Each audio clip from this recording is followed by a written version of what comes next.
You will not believe these 5 things that you didn't notice in the amazing digital circus. Like Kane being a good guy, Pomni creating the digital circus, and Jaxs not having his mask. And I have a theory about every single one of these things, so sit back and enjoy the video. My first theory is about what's under Jax's mask. Jax's mouth and eyes are connected on his model because they both are the same solid color of yellow. So this makes it easier for the animators to do work without separating it. Essentially, it makes the animators' lives a lot easier. But what if this means more than just that? I have a theory that might be true about Jaxs, and I think that his face might be a mask. That might sound crazy, but just hear me out. In a previous video, I said that almost none of the characters besides Pomni, Gangle, and Kane have a design related to the circus. Jaxs is a bunny, Ragatha is a doll, and Kanger is a chess piece. None of them have anything to do with the circus. This wouldn't make sense. However, my theory is that the characters may have secrets about them that actually tie back and relate them to the circus. Jaxs, just like Gangle, may be wearing a mask to conceal what's truly under it. And because masks are a common item found in the circus, it's not too far-fetched to think that perhaps Jaxs is wearing a mask. Why would Jaxs need to wear a mask though? Well, one reason may shock you. Maybe Jaxs is beginning to abstract, and to avoid being sent to the cellar, he tries to hide his real look. Meanwhile, Jaxs is doing everything to keep himself sane, like being mean to other circus members to get his mind off of all the thoughts causing him to abstract. Another reason could be maybe he's had a run-in with someone who's been abstracted, and rather than Jaxs himself being abstracted, we see in the first episode that Pomni and Ragatha both touch the abstracted beast that Kaufmo turned into. They become glitchy, and maybe this mask is a way to conceal that from the rest of the crew. My second theory is that Kane isn't actually evil like everyone seems to think. As most of you guys may know, Kane is AI, or artificial intelligence. That means he's essentially a robot within a computer that runs off code and knowledge that is fed to him to let him do a lot of complex things that would require a lot more work for a human to figure out. The second piece of information we need comes right from the beginning of the episode. We are shown Nintendo 64-esque graphics in a basic 3D environment reminiscent of the late 90s in 3D games. This, of course, means that the amazing digital circus is taking place in some sort of game, which we know is a VR game based off the fact that the characters arrive in the circus by putting on some sort of VR headset and getting trapped in a digital world. Once Pomni is put into this digital world, it's immediately made clear that Kane is the antagonist of this story. His goals are inherently the opposite of our protagonist, Pomni's goals. Being the antagonist doesn't necessarily mean evil though. There are plenty of stories where the antagonist and the protagonist are both not evil, but they both have a conflict of interest. And depending on what point of view your narrative is, one being the protagonist and the other being the antagonist, well, neither are necessarily being evil or good. And I think that this goes for both Kane and Pomni, both simply doing what they believe is in their best interest. Pomni is trying to escape the circus and go home, and Kane is simply doing what his code determines to be best for him. Neither are doing anything wrong, but because we are witnessing this story from Pomni's point of view, Kane is the one who appears to be the villain, but I don't think this makes him evil. In fact, several times throughout the pilot episode, we see him being kind. He even creates an exit, though it doesn't lead anywhere that we know of, simply because he knew the circus members wanted one. Not fully understanding that an exit door leading to nowhere and an exit door leading to an actual exit are different things. My third theory is that Pomni is somehow related to the creation of the amazing digital circus. This is the theory that has gotten most proof in my opinion. When Pomni first arrives in the digital circus, she is scared because she put a headset on and got trapped there, and she can't seem to take it off. Well, during the first watch through, someone may think that they were simply a consumer of VR technology who got unlucky and got trapped in a digital world. Later in the episode, we see this.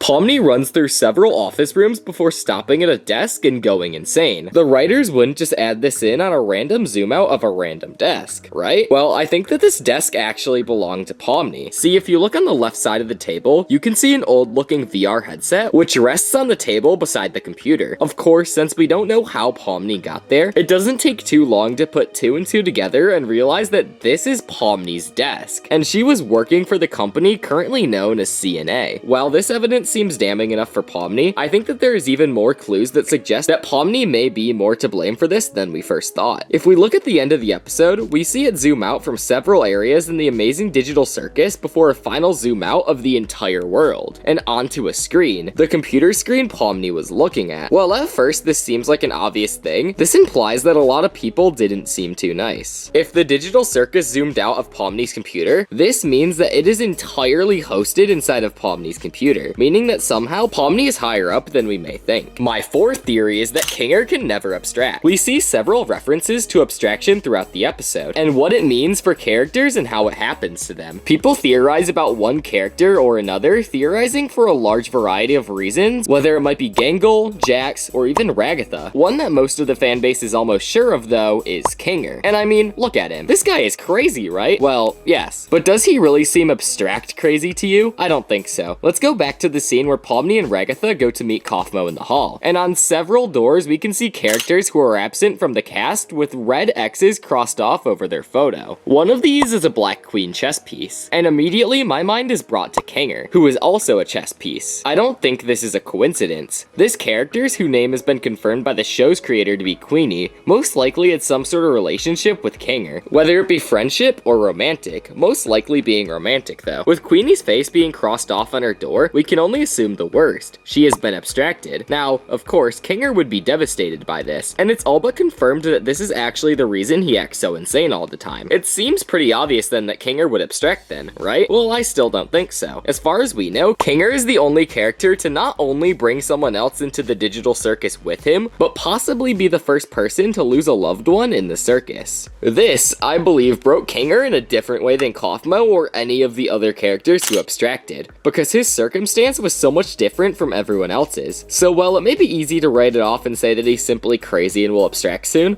I think that it makes more sense that he has been so broken to his core at a point where he couldn't abstract, because that is really how insane he is. My fifth and last theory is a big one. This is my theory that Pomni may actually be the next character to abstract. See, none of the other characters even come close to being crazy. Well, besides Kinger, but we already covered why he won't become abstracted. So I think Pomni will be the next, and here's why. None of the other characters seem to really care for an exit. They have all simply written off the option because they know they cannot leave, or so they think. Pomni, on the other hand, is similar to Kaufmo, and if we look in Kaufmo's room, we see paintings on the same exit door that Pomni saw when she was running to get help from Kane and Ragatha. So, we already know somehow Pomni and Kaufmo are connected because they are both clowns. And both of them see an exit the others don't really seem to pay any mind to, or even notice at all. With this in mind, I think back to what Ragatha told Pomni about abstraction. It happens when you think about the exit too much, which is why all the other characters seem to not really care about an exit, and even seem to joke about its non-existence to Pomni and one another. Pomni, on the other hand, does not find this as amusing because she knows for a fact that the exit exists. And while she was prevented from finding out where it truly leads, she is going to hyperfixate on the detail even harder, because it's clearly something that Kane didn't want her to see. This hyperfixation, though, may lead to Pomni's downfall, just as it did to Kaufmo's. If she continually obsesses, she will begin to go mad, and we all know what happens to Pomni when she's going crazy.